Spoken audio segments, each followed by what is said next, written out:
தமிழ் பெருமை. இந்த பெருமை பற்றிலாம் இங்கே இப்போ வேலை கிடையாதுங்க. மராத்திக்கோ தமிழுக்கோ காஷ்மீரிக்கோ குஜராத்திக்கோ மலையாள மொழிக்கோ இந்தியாவில் கான்ஸ்டிடியூஷனலாக ரெகக்னேஷன் உண்டா இல்லையா? இந்த மொழியெல்லாம் இந்தி ஒழிச்சது, அந்த கதையெல்லாம் இங்கே நடக்காதுன்றதுனால தான் நாங்கள் இந்தியை எதிர்க்கிறோம் என்று அந்த போஸ்ட். தமிழ்நாட்டில் அதை பார்த்து லைக் பண்ணி கடந்துட்டோம். ஆனால் வட இந்தியாவில் அந்த பதிவு சமூக ஊடகங்களில் மிக தீவிரமாக விவாதிக்கப்பட்டது. ஸ்டாலின் சொன்னது சரியா தப்பாங்கிற விவாதம் முழுமையாக நடந்தது. அந்த எல்லா விவாதங்களிலும் அவர் சொன்னது சரிதான், எங்கள் மொழி இந்தியாவில் அழிக்கப்பட்டது என்று ஆயிரக்கணக்கானவர்கள் பதிவு செய்திருக்கிறார். இப்பொழுது நீங்க போய் பார்க்கலாம். வார்தாங்கிற பேரை நீங்க தேவநாகரி ஸ்கிரிப்ட்ல எழுதுனா இந்தியில படிச்சாலும் ஒண்ணுதான், மராத்தியில படிச்சாலும் ஒண்ணுதான். நான் கேட்டேன், இது இன்னும் 2 முறை போட்டிருக்கு. இது இந்திக்கான தேவநாகரி, இது மராத்திக்கான தேவநாகரின்னு சொன்னாங்க. அதுல எது முதல்ல எது ரெண்டுங்கிறதா இப்ப போராட்டம். இன்று மகாராஷ்டிராவும் கர்நாடகாவும் புரிந்து கொண்டு விட்டது. மும்மொழி கொள்கையை ஏற்றுக்கொண்டவர்கள் அவர்கள். ஆனால் மகாராஷ்டிராவில் இன்னைக்கு இந்திக்கு எதிரான அந்த போராட்டம் அவ்வளவு பெரிய போராட்டமாக வெடித்து பட்னாவிஸ் அரசு அந்த முடிவை திரும்ப பெற்றுக் கொள்வதற்கு பின்னால் இருப்பது மராத்தி கௌரவம் அல்லது மராத்தி மானம் மட்டும் கிடையாது. இந்த இந்தி திணிப்புக்கு பின்னால் இருக்கக்கூடிய அரசியல் என்ன என்பதை முதன்முறையாக உணர்ந்து கொண்டிருக்கிறார்கள். இது எல்லாம் பாஜக ஆள்கின்ற நேரத்தில் நடக்கணுமா? தமிழ்நாட்டிலே இருந்த இந்திய எதிர்ப்பு போராட்டம் இந்தியா முழுக்க பரவுவதும், இந்தி பெல்ட்டிலேயே இந்தியினுடைய ஆதிக்கத்துக்கு எதிரான உணர்வுகள் உருவாவதும், இந்தியாவினுடைய வரலாறு நாகரிகம் என்பது கங்கை சமவெளியில் அல்ல, அது வைகையிலிருந்து தொடங்குகிறது என்பதால் ஏற்படக்கூடிய பதற்றமும், அது எல்லாவற்றுக்கும் மேலாக இன்னும் 2000 வருஷத்துக்கு முன்னாடியே இங்கே இரும்பின் பயன்பாடு இருந்தது என்பதை கண்டறியும் போது உருவாகக்கூடிய அதிர்ச்சியும் சேர்ந்து உண்மையிலேயே அந்த நாக்பூர் மூளைகளுக்கு கதிகலங்கி போயிடும்.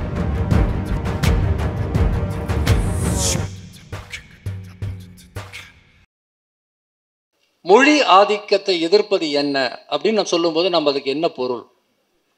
மொழி ஆதிக்கம் என்றால் என்ன என்பதை நாம் பார்க்கிறோம். அதில் நம் தமிழ்நாட்டுக்கு பெரும்பாலும் யாரும் பாடம் எடுக்க வேண்டிய அவசியம் இல்லை. நமக்கு ஒரு பெரிய வரலாறே இருக்கு. மொழி ஆதிக்கத்தை எதிர்ப்பதிலும் நமக்கு பெரிய வரலாறு இருக்கிறது. ஆனால் இந்தியா முழுக்க மொழி ஆதிக்கத்தை எதிர்ப்பதற்கான ஒரு அரசியலை பற்றி பேசக்கூடிய ஒரு தருணம், அதுதான் தேவி அவர்கள் அவர் பேச்சினுடைய இறுதியில் சொன்னது. தமிழர்களும் கன்னடர்களும் மராத்தியர்களும் வங்காளிகளும் பஞ்சாபிகளும் எல்லோரும் இணைந்து இந்த ஆதிக்கத்தை எதிர்க்க வேண்டும் என்பதைத்தான் அவர் பேச்சினுடைய இறுதியில் கொண்டு வந்தார். நான் ஒரு சில சமீபத்தில் நடந்த நிகழ்வுகளை உங்கள் முன்பு சுட்டிக்காட்ட விரும்புகிறேன். கடந்த 1 மாதமாக மகாராஷ்டிராவில் என்ன நடக்கிறது என்று உங்களுக்கு தெரியும். அங்கே பாஜக அரசு முதல் வகுப்பிலிருந்து இந்தி மொழி கட்டாயம் என்கிற தேசிய கல்விக் கொள்கையினுடைய அடிப்படையிலான ஒரு திட்டத்தை கொண்டு வந்தபோது மிக கடுமையான எதிர்ப்பை சம்பாதித்தது. நியூஸ் பேப்பரை மட்டும் அல்லது நம்ம டிவி டிபேட்ஸ் மட்டும் பார்த்தோம்னா சிவசேனா கட்சி தான் அதை எதிர்க்கிறது என்று பொதுவாக நாம் நினைப்போம். சிவசேனாவும் ராஜ் தாக்கரேவினுடைய மகாராஷ்டிரா நவநிர்மான் சேனாவும்.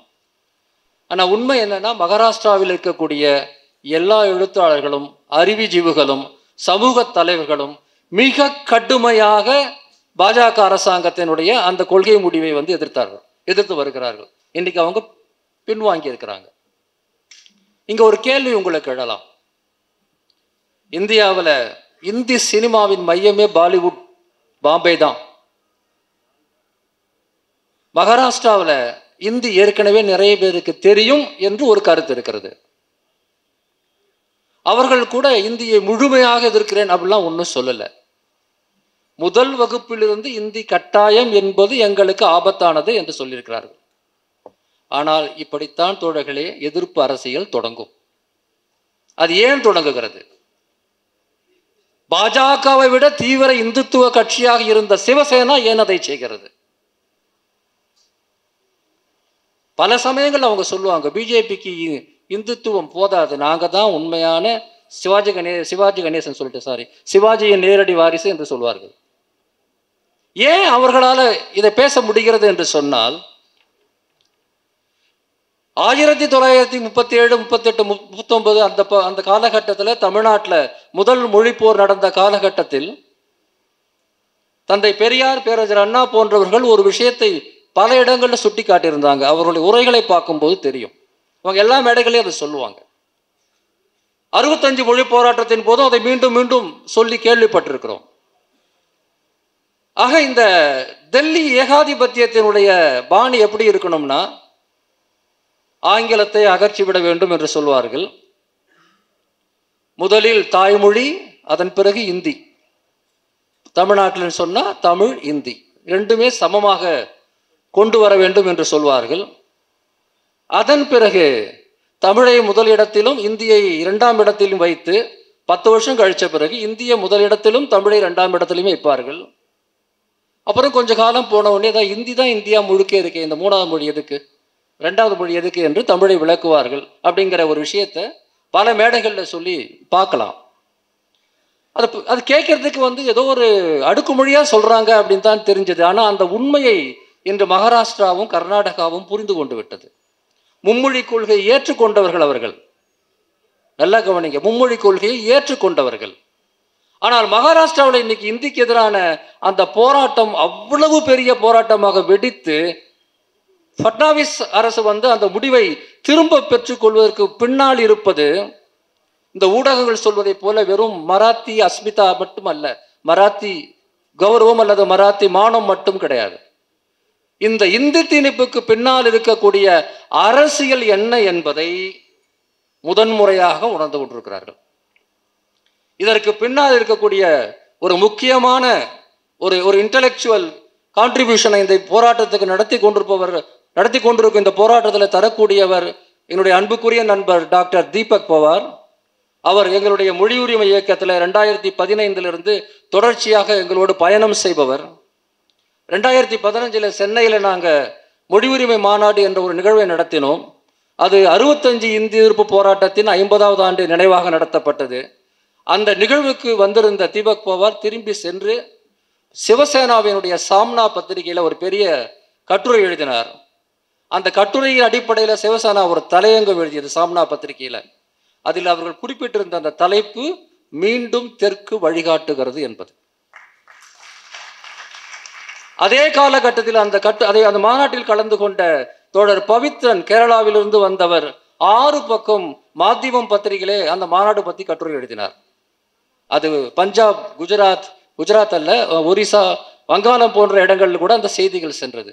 அதன் பிறகு 7-8 ஆண்டு காலம் கோவிடுக்கு முன்பு வரை இந்தியா முழுக்க நாங்கள் ஒன்றாக சுற்றினோம்.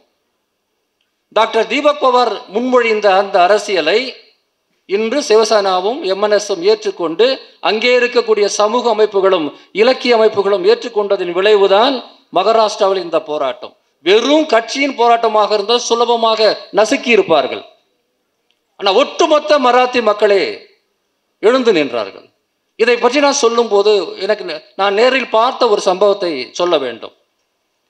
மகாராஷ்டிராவின் வழியாக நாங்கள் பயணம் செய்து கொண்டிருந்த போது ஒரு இடத்துல, அந்த ஊரின் பெயர் வார்தா, காந்தியடிகளின் வரலாற்றில் கூட வரும் வார்தா. அந்த ரயில் நிலையத்தில் அந்த ரயில்வே போர்டில் வார்தாங்கிற பெயர் ஆங்கிலத்திலும் தேவநாகரி எழுத்துல 2 முறையும் இருந்தது. வார்தா வார்தா, 3த்துல ஒரே பேர் தான் இருக்க முடியும். இதில் என்ன வேடிக்கைன்னா, ஹிந்தியும் தேவநாகரி எழுத்து தான், மராத்தியும் தேவநாகரி எழுத்து தான். அப்போ இந்த 2த்துல எது ஹிந்தி எது மராத்தினே உங்களால் கண்டுபிடிக்க முடியாது. 1 போட்டிருந்தாலும் போதுமானது தான். வார்தாங்கிற பேரை நீங்கள் தேவநாகரி ஸ்கிரிப்டில் எழுதுனா ஹிந்தியில் படித்தாலும் ஒன்று தான், மராத்தியில் படித்தாலும் ஒன்று தான். நான் கேட்டேன், இது இன்னும் 2 முறை போட்டிருக்குன்னு. இது ஹிந்திக்கான தேவநாகரி, இது மராத்திக்கான தேவநாகரின்னு சொன்னாங்க. இன்றைக்கி நீங்கள் போனால் பார்க்கலாம், எல்லா இடங்கள்லையும் பார்க்கலாம். ஒரு ஊரின் பேர் 2 முறை ஒரே மாதிரி அச்சிடப்பட்டிருக்கும். அதில் ஒன்று மராத்தி, இன்னொன்று ஹிந்தி. அதில் எது முதல்ல எது 2ங்கிறது தான் இப்போ போராட்டம். அதான் நடக்கிற போராட்டம். அது மட்டும் இல்லை, பேராசிரியர் தீபக் பவார் ஒன்று சொன்னார் என்கிட்ட. மராத்தியர்களினுடைய ஒரிஜினலாக அவங்களுக்கு ஒரு எழுத்து முறை இருக்கிறது. அதனுடைய பேர் கேட்டால் அவங்களுக்கு ஆச்சரியமாக இருக்கும். அதன் பேர் மோடி, அவங்களுடைய லிபியோட பேர். அவர் என்ன சொன்னார்னா, அது இப்போ தஞ்சாவூரில் மட்டும்தான் உயிரோடு இருக்குது, ஆராய்ச்சி செய்வதற்காக நான் அங்கே போகிறேன். மராத்தியர்கள் என்னைக்கு தங்களுடைய ஸ்கிரிப்டை விட்டுட்டு தேவநாகரி ஸ்கிரிப்டை ஏற்றுக்கொண்டார்களோ அன்னைக்கு எங்கள் மொழி அழிய ஆரம்பித்தது என்று அவர் சொன்னார். ஏன்னா 2ம் ஒன்றாக இருக்கும்போது மொழி திணிப்பு ரொம்ப சுலபம். இது கடந்த 1 மாதத்திலே மகாராஷ்டிராவிலே ஏற்பட்ட மிக முக்கியமான ஒரு மாற்றம். இனி மகாராஷ்டிராவில் இந்தியன் பெயரால் சொல்லி ஒரு திணிப்பை செய்வது என்பது சாத்தியமில்லை. அதுக்கு 2 மாசத்துக்கு முன்னாடி கர்நாடகத்தில் போராட்டம். உங்களுக்கு எல்லாம் தெரியும். மிக தீவிரமான இந்திய எதிர்ப்பு போராட்டம் கர்நாடகத்தில் 10 ஆண்டு காலமாக நடந்து கொண்டிருக்கிறது. குறிப்பாக அங்கே வடநாட்டை சேர்ந்தவர்கள், குறிப்பாக ஐடி துறையில் இருக்கக்கூடிய பல வேலைகளுக்கு வந்த பிறகு பெங்களூர் என்பது ஒரு கன்னட மாநகரமாக இல்லாமல் இந்தி நகரமாக மாறிக்கொண்டிருக்கிற கவலையில் அந்த நகரத்தினுடைய மிடில் கிளாஸ் ஐடி எம்ப்ளாயிஸ் உருவாக்கிய இயக்கங்கள் தான் அந்த இயக்கங்கள். அந்த போராட்டத்தில் கடைசியாக 2 மாசத்துக்கு முன்னாடி ஒரு பெரிய போராட்டம் வெடித்தது. ஒரு வங்கி அதிகாரி இந்தியில தான் பேசுவேன்னு சொன்னதுக்கு எதிராக நடந்த போராட்டம் நீங்க பார்த்துருப்பீங்க. அந்த போராட்டம் நடந்து கொண்டிருக்கக்கூடிய அதே காலகட்டத்தில் நமது கமல் அவர்கள் பேசின ஒரு வார்த்தை, தமிழில் இருந்துதான் கன்னடம் பிறந்தது என்று ஏதோ ஒரு சூழலில் அவர் சொன்ன வார்த்தை அங்கே மிகப்பெரிய போராட்டமாக வெடித்தது. வெடித்ததற்கு பின்னால் என்ன இருக்கிறது? அந்த முதலில் இந்திக்கு எதிரான அந்த போராட்டத்தை வழிநடத்தி கொண்டிருந்த அந்த அமைப்பை சேர்ந்தவர்கள் அத்தனை பேர் எனக்கு தெரியும். அதில் இருந்த ஒருத்தர் என்கிட்ட கூப்பிட்டு பேசினாரு. இது கமல் சொன்ன விஷயம் ஒரு பெரிய பிரச்சனையா மாறி ஆர்எஸ்எஸ் காரர்களும் பிஜேபியினரும் அதை வைத்து இங்க பெரிய அரசியல் செய்து கொண்டிருக்கிறார்கள். அவர் ஏதாவது கருத்தை வாபஸ் வாங்குவாரா, இல்லை ஏதாவது ஒரு வருத்தம் தெரிவிப்பாரான்னு என்ன கேட்டாங்க. எனக்கு அந்த ஆக்சஸ் இல்லைங்க அப்படின்னு நான் பதில் சொன்னேன். அப்போ நாங்கள் பேசிக்கிட்டு இருக்கும்போது ஒரு விஷயத்த சொன்னார். என்ன, தொடக்கத்திலே தோழர் தெரிவித்த ஒரு கருத்து, எப்படியெல்லாம் தமிழுக்கு எதிரான பிரச்சாரத்தை கர்நாடகத்தில் இருக்கக்கூடிய பிஜேபியினர் செய்கிறார்கள் என்பதை சொல்வதற்காக இதை சொல்கிறேன். 10 ஆண்டு காலமாக அங்கே இந்தி திணிப்புக்கு எதிரான போராட்டம் நடந்து கொண்டிருக்கிறது. 10 ஆண்டு காலமாக நடந்து கொண்டிருக்கிறது. அதற்கு முன்பு கன்னட அமைப்புகளுக்கு கோபம் வந்தா அவங்க கோபம் யார் மேல வரும்னா, ஒன்று தெற்க தமிழர்கள் மேல வரும், வடக்க மராத்தியர்கள் மேல வரும். பெல்காம் பிரச்சனை, இங்க காவிரி பிரச்சனை. அந்த அமைப்புகள்லாம் சேர்ந்துதான் பிறகு 2016-17 நாங்கள் பெங்களூர்ல ஒரு நிகழ்ச்சி நடத்தின போது, அவர்கள் தான் ஏற்பாடு செய்த போது, ஒரே மேடையில் கன்னட அமைப்புகள், அது குறிப்பாக கன்னட ரக்ஷண வேதிகைங்கிற அமைப்பினுடைய தலைவர் அவர் இருந்தார். பக்கத்தில் எம்என்எஸ் இப்போ சிவசேனாவோடு சேர்ந்து போராடி கொண்டிருக்கக்கூடிய அந்த மகாராஷ்டிரா அமைப்பை சேர்ந்த மகாராஷ்டிரா நவநிர்மாண் சேனாவினுடைய பொதுச் செயலாளர், இன்னொரு பக்கத்தில் தமிழ்நாட்டின் பிரதிநிதியாக நாங்கள் 3 பேரும் அங்கே பேசணும்.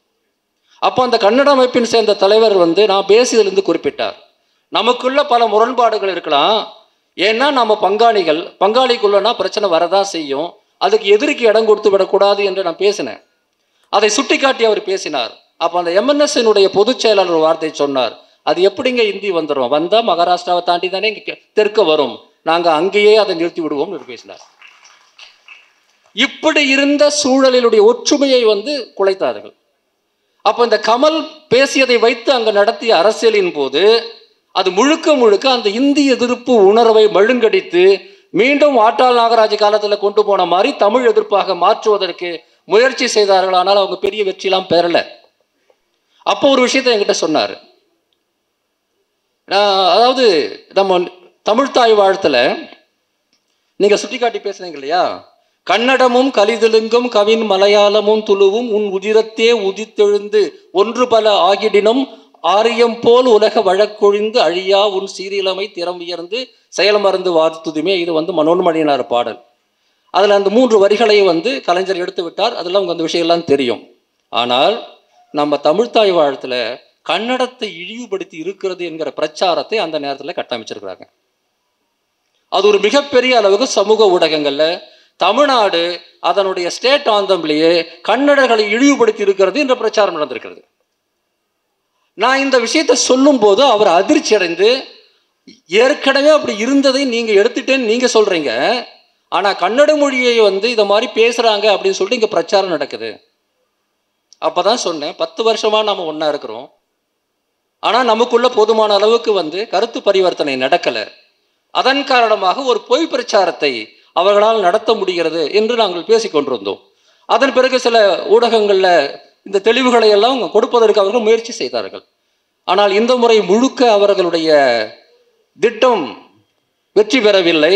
அந்த நிகழ்வுகள் எல்லாம், கமல் நிகழ்வுகள்லாம் நடந்து கொஞ்ச நாள்ல முதல்வர் சித்தராமையா வெளிப்படையாகவும் தெளிவாகவும் ஒன்றை அறிவித்தார்.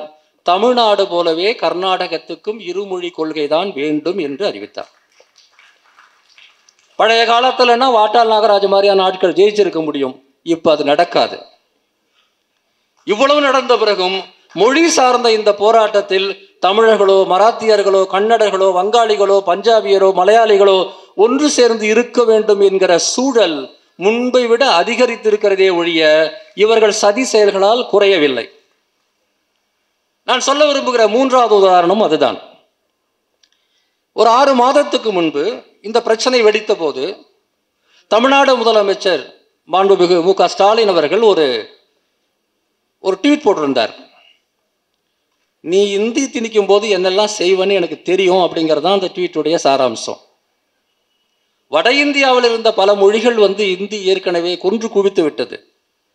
போஜ்புரி, மைதிலி, வஜ்ஜிகா, அப்புறம் பகேலி, பந்தேலி, கோசாலி, கோமானி, இதில் உத்தராகண்டில், அப்புறம் கார்வாலி, அப்புறம் பிரஜ் பாஷா, அவதி, இதை போல அவர் பல மொழிகளை பட்டியலிட்டு இந்த மொழியெல்லாம் இந்தி ஒழிச்சது, அந்த கதையெல்லாம் இங்கே நடக்காதுன்றதுனால தான் நாங்கள் இந்தியை எதிர்க்கிறோம் என்று அந்த போஸ்ட். ஒரு 4 லைன் தான். தமிழ்நாட்டில் அதை பார்த்து லைக் பண்ணி கடந்துட்டோம். ஆனால் வட இந்தியாவில் அந்த பதிவு 1 வார காலத்துக்கு சமூக ஊடகங்களில் மிக தீவிரமாக விவாதிக்கப்பட்டது. நான் அத்தனையும் தொகுத்தேன். யூடியூப் சேனல்ஸில், சோஷியல் மீடியாவில் ஸ்டாலின் சொன்னது சரியா தப்பாங்கிற விவாதம் முழுமையாக நடந்தது. அந்த எல்லா விவாதங்களிலும் அவர் சொன்னது சரிதான், எங்கள் மொழி இந்தியாவில் அழிக்கப்பட்டது என்று ஆயிரக்கணக்கானவர்கள் பதிவு செய்திருக்கிறார். இப்பொழுது நீங்கள் போய் பார்க்கலாம். ஆமாம், ஸ்டாலின் சொன்னது கரெக்ட் தான், எங்கள் போஜ்புரி மொழி இந்தியாவில் அழிந்து விட்டது. ஆமாம், அவர் சொன்னது கரெக்ட் தான், எங்கள் அவதி மொழி இருந்த இடமே இல்லை. யூடியூப் விவாதங்கள்ல, ஏன்னா இந்த சோ கால்டு நேஷனல் மீடியாவில் அது நடக்காது. ஆனால் யூடியூப் விவாதங்களில், குறிப்பாக ஐஏஎஸ்க்கு பயிற்சி அளிக்கக்கூடிய சில முக்கியமான யூடியூப் விவாதங்களில், அந்த சேனல்களுடைய இடங்களில் வட இந்தியாவில் இருக்கக்கூடிய இந்த மொழிகளை எல்லாம் இந்தி அழித்தது என்று சொல்வது உண்மையா பொய்யாங்கிற விவாதம் தேவநேயர் பாவனர் காலத்திலிருந்து நம்ம பேசிட்டு இருக்கிறோம். அவர் தான் முதல்ல பட்டியலிட்டார். தேவி அவர்கள் சொல்லும்போது 56 மொழிகளை அவர்கள் இந்தி மொழி என்று ஏமாற்றி உள்ளே சொருகி கொண்டார்கள் என்று. 80 மொழிகள் அப்படி ஏமாற்றப்பட்டதுன்னு முதல்ல பட்டியல் கொடுத்தது 63, 64 தேவநேய பாவாணர். நாம் கத்திக்கொண்டே இருக்கிறோம். எங்கள் கிளியர் அமைப்பில் 40 மொழிகளை சேர்ந்தவங்க ரெப்ரசன்டேட்டிவாக இருக்கிறாங்க. அதில் பாதிக்கும் மேற்பட்ட மொழிகள் இந்த போஜ்புரி, கோசாலி போன்ற மொழிகள் தான். யாருக்காதுக்கு எட்டல. ஒரே ட்வீட் போட்டார் முதல்வர். வட இந்தியாவில் பெரிய விவாதம் நடந்தது. இதற்கு முன்பு இப்படி ஒரு விவாதம் நடந்திருக்குமா? எனக்கு தெரிஞ்சு இல்லை. ஆக இந்த ஒரு 6-7 மாதங்கள்ல நடந்த இந்த மொழி உரிமை சார்ந்த நிகழ்வுகள்லாம் தொகுத்து பார்க்கும் பொழுது மொழி ஆதிக்கத்துக்கு எதிராக தமிழ்நாடு மட்டுமில்லை, மற்ற மாநிலங்களும், இன்னும் இந்தி பேசக்கூடிய மாநிலங்கள் என்று சொல்லக்கூடிய மாநிலங்களிலும் இந்த எதிர்ப்புணர்வு தீவிரமாக தீயை போல பற்றி கொண்டிருக்கிறது என்பது மிக மிக வரவேற்க தகுந்த நம்ம போராட்டங்களுக்கு கிடைத்த ஒரு வெற்றி செய்தியாக பார்க்க வேண்டும். எப்பவுமே போராட்டத்தை பற்றி மட்டும் போராட்டத்தினால் வரக்கூடிய விளைவுகளை பார்க்க வேண்டும். இப்பொழுது இது எல்லாவற்றுக்கும் மேல் இந்த சமஸ்கிருதவாதிகள், சமஸ்கிருத இந்திவாதிகளை கதிகலங்க வைக்கக்கூடிய ஒரு நிகழ்வை கடந்த 2 வாரமாக இதே ஊடகங்கள்ல விவாதித்துக் கொண்டிருக்கிறார். தோழர் சு. வெங்கடேசனுக்கு அது தெரியும், அவர் சம்பந்தப்பட்டது தான். என்ன விவாதம் நடக்குது தெரியுமா? கீழடியிலே கிமு 8ஆம் நூற்றாண்டிலேயே அந்த நாகரிகம் இருந்தது என்கிற தடயம் கிடைத்திருப்பது தொடர்பான அமர்நாத் ராமகிருஷ்ணன் அறிக்கை தொடர்பான அந்த விவாதம் மிகப்பெரிய அளவுக்கு இப்போ நடக்கிறது. அவர்களுக்கு 2 பெரிய அதிர்ச்சி. ஒன்று, அசோகன் பிராமி காலத்தில் தான் தமிழ் அதை பயன்படுத்தி எழுதப்பட்டதுன்றதுக்கு மாறாக அதுக்கு 300-400 வருஷத்துக்கு முன்னாடி தமிழர்கள் எழுத்தால் எழுதி கொண்டிருந்தார்கள். அதுவும் சாதாரண மக்கள், புலவர்கள் அல்ல, மன்னர்கள் அல்ல, சாதாரண மக்கள் கீழடி என்கிற ஒரு அன்றைய இண்டஸ்ட்ரி எஸ்டேட்டில் அன்றைய மிகப்பெரிய தொழில்நுட்பமான பானை தொழில்நுட்பத்தில் எழுதினாங்க அப்படிங்கிற விஷயம் அவர்களால் தாங்கிக் கொள்ள முடியல. இரண்டாவதாக, இந்தியாவில் சிந்துவெளி நாகரிகத்துக்கு அடுத்து உருவான நகர்மயமாக்கப்பட்ட நகர்ப்புற நாகரிகம் என்பது கங்கை சமவெளியில் தான் இருந்தது என்கிற அவர்களுடைய நம்பிக்கையை இது தகர்த்தெறிந்து விட்டது என்பதனால் ஏற்பட்ட பதற்றம் அதைவிட பெரிது. இது எல்லாம் ஒரே காலத்தில் ஏன் நடக்க வேண்டும் என்பது கடவுளுக்கு தான் வெளிச்சம். இது எல்லாம் பாஜக ஆள்கின்ற நேரத்தில் நடக்கணுமா? தமிழ்நாட்டிலே இருந்த இந்திய எதிர்ப்பு போராட்டம் இந்தியா முழுக்க பரவுவதும், இந்தி பெல்ட்டிலேயே இந்தியினுடைய ஆதிக்கத்துக்கு எதிரான உணர்வுகள் உருவாவதும், இந்தியாவினுடைய வரலாறு நாகரிகம் என்பது கங்கை சமவெளியில் அல்ல, அது வைகையிலிருந்து தொடங்குகிறது என்பதால் ஏற்படக்கூடிய பதற்றமும், அது எல்லாவற்றுக்கும் மேலாக இன்னும் 2000 வருஷத்துக்கு முன்னாடியே இங்கே இரும்பின் பயன்பாடு இருந்தது என்பதை கண்டறியும் போது உருவாகக்கூடிய அதிர்ச்சியும் சேர்ந்து உண்மையிலேயே அந்த நாக்பூர் மூளைகளுக்கு கதி கலங்கி போயிருக்கிறது. இதை நாம் மேலும் முன்னெடுத்து செல்ல வேண்டும். இது ஒரு சிறிய வெற்றியாகத்தான் நான் பார்க்கிறேன். எவ்வளவு அழகா பேசுறாங்க. இன்னைக்கு கூட பேசியிருக்கிறார் கிரண் ரிஜிஜு அமைச்சர். இந்தியாவில் இருக்கக்கூடிய எல்லா மொழிகளையும் நாம் தேசிய மொழிகளாக கருத வேண்டும். இன்னைக்கு பேசியிருக்கிறார். 2 முக்கியமான அரசியல் உத்திகளை அவர்கள் கையாளுவதை பற்றி குறிப்பிட்டு விட்டு விடைபெறலாம் என்று நினைக்கிறேன். நாங்கள் உங்கள் மொழியை மதிக்கிறோம், நாங்கள் உங்கள் மொழியை தேசிய மொழி என்று கூட ஏற்றுக்கொள்கிறோம், தமிழை போல மிக சிறந்த மொழி இல்லை என்று எல்லா மாநாடுகளையும் ஐநா சபை வரையிலையும் பேசுவோம். ஆனால் அரசியல் ரீதியாக, அரசியல் சாசன ரீதியாக தமிழுக்கான அதிகாரத்தை உறுதி செய்வீர்களா? இதுதான் கேள்வி. எங்க மொழி எவ்வளவு பெருமை மிக்கதுன்னு நீங்க ஒன்றும் சொல்ல வேண்டாம், எங்களுக்கு தெரியும், உலகத்துக்கே தெரியும். எங்கள் மொழியின் அருமை பெருமைகளை பற்றிலாம் நீங்க பேச வேண்டாம், அதை பற்றிலாம் எங்க பேச்சே இல்லை. எனக்கு அரசியல் பூர்வமாக அதிகாரம் இருக்கிறதா இல்லையா? இந்தியாவின் ஆட்சி மொழியில் ஒன்றாக நாங்கள் ஏற்கப்படுவோமா இல்லையா? இதுதான் கேள்வி. அரசியல் அதிகாரத்துக்காக தான் அரசியல், வேற எதுக்காக அரசியல் இல்லை. பக்கம் பக்கமாக எழுதுகிறார்கள், இங்கிலீஷ் பத்திரிகையில் பேசுகிறார்கள், சோகால் நேஷனல் டிவியில், மராத்தி அஸ்மிதா, தமிழ் பெருமை. இந்த பெருமை பற்றிலாம் இங்கே இப்போ வேலை கிடையாதுங்க. மராத்திக்கோ தமிழுக்கோ காஷ்மீரிக்கோ குஜராத்திக்கோ மலையாள மொழிக்கோ இந்தியாவில் கான்ஸ்டிடியூஷனலாக ரெகக்னேஷன் உண்டா இல்லையா? தோழர் சூர்யா 5 வருஷமா போராடிட்டு இருக்காரு, 6-7 வருஷமா போராடிட்டு இருக்கிறார். இருக்கா இல்லையா? இதுதான் கேள்வி. இதற்கு பதில் தராம இந்தியாவின் மிக பழமையான மொழிகளில் ஒன்று தமிழ்னு நீங்க சொல்லிட்டு இருக்கிறது கேட்கறதுக்கு எங்களுக்கு எந்த விருப்பமும் கிடையாது. இந்த விஷயத்தை நாம் மீண்டும் மீண்டும் கேட்கணும். நீங்க எங்க மொழிக்காக பேசுறீங்கன்னா இந்த கேள்விக்கு பதில் சொல்லுங்க. ஆட்சி மொழி அந்தஸ்து வருமா வராதா, கிடைக்குமா கிடைக்காதா? இது ஒரு முக்கியமான கேள்வி. இதை சுற்றி வளைத்து இதை மழுப்புவதற்காக மீது எல்லா கதையும் பேசுவாங்க. நாங்க தமிழுக்கு இதை செஞ்சோம், நாங்க ஐநா சபையில மோடி பேசலையா தமிழ் மொழி உலகின் பழமையான மொழின்னு. தமிழ்நாட்டுக்கு ஓட்டு கேட்க வரும்போது நீங்க வணக்கம்னு சொல்லி ஏமாறக்கூடிய ஜனங்க நாங்க கிடையாது. இதை நாம் பேசியாக வேண்டும். 2வது மிக முக்கியமான உத்தி அவர்கள் இப்போது கையில் எடுத்திருப்பது, இந்திய மொழிகளுக்காகத்தான் நாம் போராடுகிறோம், ஆங்கிலத்துக்காக அல்ல என்று சொல்லி இன்னொரு டெஸ்ட். அமித்ஷா பேசினார், இங்கிலீஷ் பேசுறதை பார்த்து மக்கள் அவமானப்படக்கூடிய காலம்லாம் வெறும். இது ரொம்ப ரொம்ப நுட்பமான ஒரு அரசியல். இப்ப சில நாட்களுக்கு முன்பு செம்மொழி நிறுவனத்தினுடைய ஒரு அழைப்புதழ்ல தமிழும் இந்தியும் இருக்கிறது, ஆங்கிலம் இல்லை. ஒன்றிய அரசுக்கும் தமிழ்நாட்டுக்குமான உறவு ஆங்கிலத்தின் இடையில் மட்டும்தான் இருக்கும், இந்தியில வரவே கூடாது. இது நம்ம அரசியல் சாசன ரீதியாக போராடி நாம் வாங்கிய ஒரு உரிமை. அது நீங்க சென்ட்ரல் கவர்மெண்டோட, யூனியன் கவர்மெண்டோட ஆர்கனைசேஷன். எனவே நாங்கள் ஒரு மொழியை, தமிழ் அல்லாத இன்னொரு மொழியை பயன்படுத்தணும்னா ஆங்கிலத்தை தான் பயன்படுத்தணும், இந்தியை கிடையாது. இந்த பிரச்சனையை ரொம்ப காலமாக நாங்கள் பார்த்துட்டு இருக்கிறோம். சில ஆண்டுகளுக்கு முன்பு ஜந்தர் மந்தர்ல ஒவ்வொரு வருடமும் அந்த பிப்ரவரி 21 தாய்மொழிகள் தாய்மொழி நாள் அன்னைக்கு அங்கே ஒரு போராட்டம் நாங்கள் நடத்துறது வழக்கம் பல ஆண்டுகளா. அங்கே ஒரு குரூப் இருக்கு, பாரதிய பாஷா ஆந்தோலன் ஒரு குரூப், அங்கே ஒரு கொட்டா போட்டு வச்சிருக்கு. பல வருஷமா அவங்க போராடிட்டு இருக்கிறாங்க, ஆர்எஸ்எஸ் காரங்க. நாங்கள் ஒவ்வொரு முறை போகும்போதும் எங்கிட்ட பேசுவாங்க. அந்த எங்களுடைய பேனர்ல கிளியருங்கிற பேரும் இன்டர்நேஷனல் மதர் லாங்குவேஜ் டேன்னு ஆங்கிலத்தில் இருக்கும், மற்ற எல்லா மொழிகள்லையும் இருக்கும். ஒவ்வொரு முறையும் ஒரு குறிப்பிட்ட நபர் வருவார். என்ன சொல்லுவார்னா, இந்த இங்கிலீஷை மட்டும் நீங்க எடுத்துருக்க, இன்டர்நேஷனல் மதர் லாங்குவேஜ் டேன்னு போடாதீங்க, தமிழ்லே போடுங்க, தப்பு இல்லை. மற்றவங்க கேட்டாங்கன்னா அவ்வளோ மகிழ்ச்சி அடைவாங்க. இவ்வளோ ஆங்கில எதிர்ப்பு, ஏகாதிபத்திய எதிர்ப்புன்னு கூட நினைப்பாங்க. நான் சொன்னேன், சரி அதெல்லாம் எடுத்துடலாம். நான் இங்கே வரும்போது எங்கிட்ட எந்த மொழியில் பேசுவீங்கன்னு கேட்டேன். நீ ஹிந்தியில் தானே பேசுறதுக்கு தானே எடுக்க சொல்கிறீங்க. ஆங்கிலம் என்கிற மொழி சார்ந்த அரசியல், அது தொடர்பான பல்வேறு விஷயங்கள் இருக்குது, அது எனக்கும் தெரியும். ஆனால் நாம் 2 பேரும் எந்த மொழியில் பேசுறது? உங்களுடைய ஆங்கில எதிர்ப்பினுடைய அர்த்தம் என்ன? கவனமாக இருக்கணும்.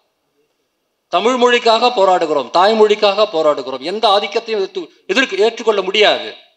ஆனால் எந்த மொழிக்கு எந்த இடத்தை கொடுப்பது என்பதை யார் தீர்மானிப்பது?